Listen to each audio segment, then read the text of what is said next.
জানিয়ে দিব হাতে থাকা সর্বশেষ আপডেট বাংলা সংবাদ। প্রথমেই সংবাদ শিরোনাম। প্রধান উপদেষ্টাকে নিয়ে বিতর্কিত মন্তব্য, সেই নির্বাহী ম্যাজিস্ট্রেট সাময়িক বরখাস্ত। এরপর জানিয়ে দিব গুম খুনে জড়াবে না র্যাব, আয়নাঘর বলে কিছু নেই। এদিকে জাহাজে যাওয়া যাবে হজে। আরও জানিয়ে দিব ১০০ বছর জেল খাটলেও আওয়ামী লীগের শাস্তি পূর্ণ হবে না বলেছেন হাসনাত আব্দুল্লাহ। সর্বশেষ জানিয়ে দিব প্রকল্পে কেনা সরকারি গাড়ির হিসাব চায় সরকার। এতক্ষণ শুনছিলেন সংবাদ শিরোনাম, এবারে বিস্তারিত। তবে অনুরোধ থাকবে ভিডিওটিতে একটি লাইক করবেন এবং কমেন্ট করে জানিয়ে দিবেন কোন জেলা থেকে আপনি আমাদের এই ভিডিওটি দেখছেন। প্রধান উপদেষ্টাকে নিয়ে বিতর্কিত মন্তব্য, সেই নির্বাহী ম্যাজিস্ট্রেট সাময়িক বরখাস্ত। অন্তর্বর্তীকালীন সরকারের প্রধান উপদেষ্টা ডক্টর মোহাম্মদ ইউনূসকে নিয়ে ফেসবুকে বিতর্কিত মন্তব্য করে সমালোচনায় পড়া লালমনিরহাট জেলা প্রশাসনের সহকারী কমিশনার তাপসী তাবাসসুম উর্মিকে সাময়িক বরখাস্ত করা হয়েছে। সোমবার ৭ অক্টোবর জনপ্রশাসন মন্ত্রণালয় থেকে এ তথ্য জানানো হয়েছে। এর আগে তাকে বিশেষ ভারপ্রাপ্ত কর্মকর্তা করে মন্ত্রণালয় থেকে প্রজ্ঞাপন জারি করা হয়েছিল। অন্তর্বর্তী সরকারের প্রধান উপদেষ্টা ডক্টর মোহাম্মদ ইউনূসকে নিয়ে তাপসী তার ফেসবুকে লিখেছেন, সাংবিধানিক ভিত্তিহীন অন্তর্বর্তী সরকারের প্রধান উপদেষ্টা বলেছেন, রিসেট বাটনে পুশ করা হয়েছে, অতীত মুছে গেছে। রিসেট বাটনে ক্লিক করে দেশের সব অতীত ইতিহাস মুছে ফেলেছেন তিনি। এতই সহজ, কাউন্টডাউন শুরু হয়ে গেছে আপনার মহাশয়। স্ট্যাটাসের বিষয়ে জানতে চাইলে গতকাল ম্যাজিস্ট্রেট উর্মি গণমাধ্যমকে বলেন, আমি পোস্ট দিয়েছি, এটাই তো যথেষ্ট। অনলিমি করেছি, বিভিন্ন কারণে হতে পারে। পরে তিনি বলেন, এ বিষয়ে আমি কোনো মন্তব্য করতে চাই না। তাপসী তাবাসসুম উর্মির ফেসবুক আইডিতে গিয়ে দেখা গেছে ছাত্র জনতার গণঅভ্যুত্থানে ক্ষমতাচ্যুত সরকারের পক্ষে অবস্থান নিয়ে বেশ কিছু স্ট্যাটাস দিয়েছেন তিনি। এছাড়া আওয়ামী লীগের পক্ষে শক্ত অবস্থান নিয়ে বেশ কিছু পোস্টও করেছেন তিনি। একটি স্ট্যাটাসে তিনি ছাত্র আন্দোলনের নিহত শহীদ আবু সাইদকে সন্ত্রাসী আখ্যা দিয়েছেন। গুমখুনে জড়াবে না র্যাব, আয়নাঘর বলে কিছু নেই। র্যাপিড অ্যাকশন ব্যাটালিয়ন গুমখুনের সঙ্গে কোনোভাবেই জড়াবে না বলে জানিয়েছেন বাহিনীটির মহাপরিচালক AKM শহীদুর রহমান। এছাড়া র্যাবে আয়নাঘর বলে কিছু নেই বলেও দাবি করেছেন তিনি। সোমবার বিকেলে র্যাব সদর দপ্তরে বাংলাদেশ ক্রাইম রিপোর্টার্স অ্যাসোসিয়েশনের নেতাদের সঙ্গে মতবিনিময়কালে তিনি একথা বলেন। র্যাব মহাপরিচালক বলেন, বিচার বহির্ভূত কোনো হত্যাকাণ্ডে র্যাব জড়াবে না, কাউকে এক স্থান থেকে ধরে অন্য স্থানে নিয়ে আটকে রাখা হবে না। র্যাব আইনের মধ্যে থেকে কাজ করবে। গুমখুন ফৌজদারি অপরাধ, বাহিনীর কোনো সদস্য এতে জড়ালে বরদাস্ত করা হবে না। এই অপরাধে জড়ানোর কোনো সুযোগ নেই। সাম্প্রতিক পরিস্থিতি প্রসঙ্গে তিনি বলেন, শারদীয় দুর্গাপূজা নির্বিঘ্নে করতে আইনশৃঙ্খলা বাহিনীর অন্যান্য ইউনিটের সঙ্গে সমন্বয় করে কাজ করছে র্যাব। এছাড়া জামিনে যেসব জঙ্গি বের হয়েছে তাদের মনিটরিং করা হচ্ছে। কেউ গুজব ছড়িয়ে নাশকতার অপচেষ্টা করলে তা প্রতিরোধ করা হবে।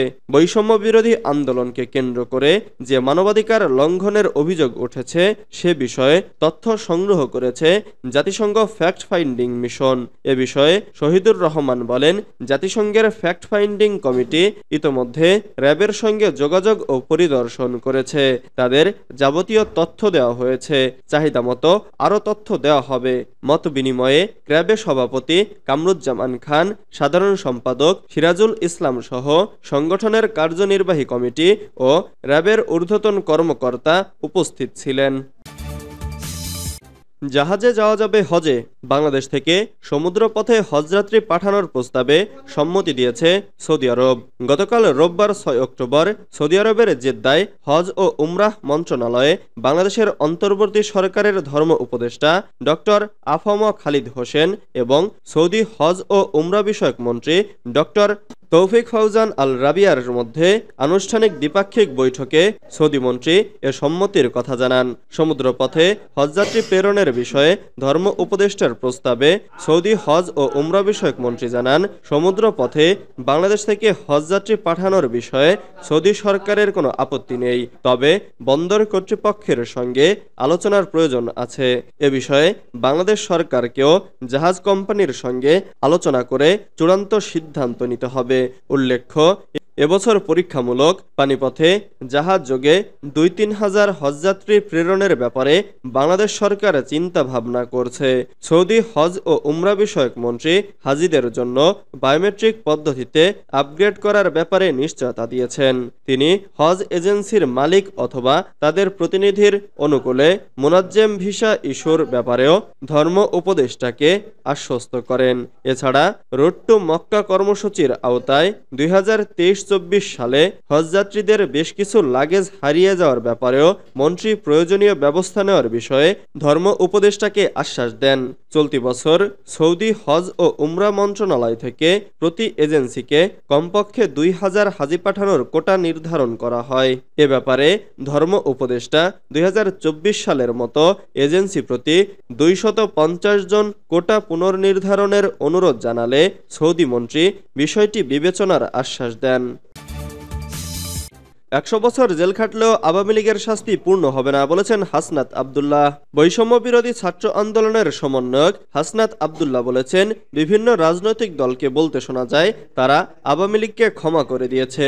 আমরা বলতে চাই, গত ১৬ বছরে আওয়ামী লীগ যেসব অপরাধ করেছে, মানুষের গলা চেপে ধরেছে, আইন আদালতকে নিজের মতো বানিয়েছে, মানুষের ভোটাধিকার কেড়ে নিয়েছে, গণরুম ও গেস্ট রুমকে কনসেন্ট্রেশন ক্যাম্প বানিয়ে শিক্ষার্থীদের নির্যাতন করেছে, আগামী ১০০ বছর জেল খাটলেও তাদের শাস্তি পূর্ণ হবে না। সোমবার ৭ অক্টোবর বিকেলে শাহবাগ জাতীয় জাদুঘরের সামনে শহীদ আবরার ফাহাদের ৫ম শাহাদাত বার্ষিকী উপলক্ষে ছাত্র জনতার সংহতি সমাবেশে তিনি এসব কথা বলেন।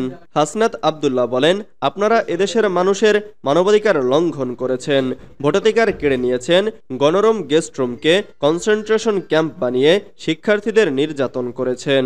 আপনারা যদি কখনো দেশে ফিরতে চান, আপনাদের প্রত্যেকের বিচার নিশ্চিত করে ছাত্র নাগরিক সিদ্ধান্ত নেবে আপনারা দেশে থাকতে পারবেন কিনা। ছাত্র নাগরিক সিদ্ধান্ত নিয়েছে ২৪ পরবর্তী বাংলাদেশ যতদিন থাকবে ততদিন এদেশে ফ্যাসিবাদের দোসর লাঠিয়াল বাহিনী ও সহযোগীদের পুনর্বাসন হবে না। আপনারা টুক করে এদেশে ঢুকে যাবেন এ আশা বাদ দিয়ে দেন। প্রকল্পে কেনা সরকারি গাড়ির হিসাব চায় সরকার। বিভিন্ন প্রকল্পের আওতায় কেনা বা সরকারি সব গাড়ির হিসাব চায় অন্তর্বর্তীকালীন সরকার। এ লক্ষ্যে সারা দেশে থাকা সরকারি গাড়ির হিসাব করা হবে বলে জানিয়েছেন পরিকল্পনা ও শিক্ষা উপদেষ্টা ডক্টর ওয়াহিদুদ্দিন মাহমুদ।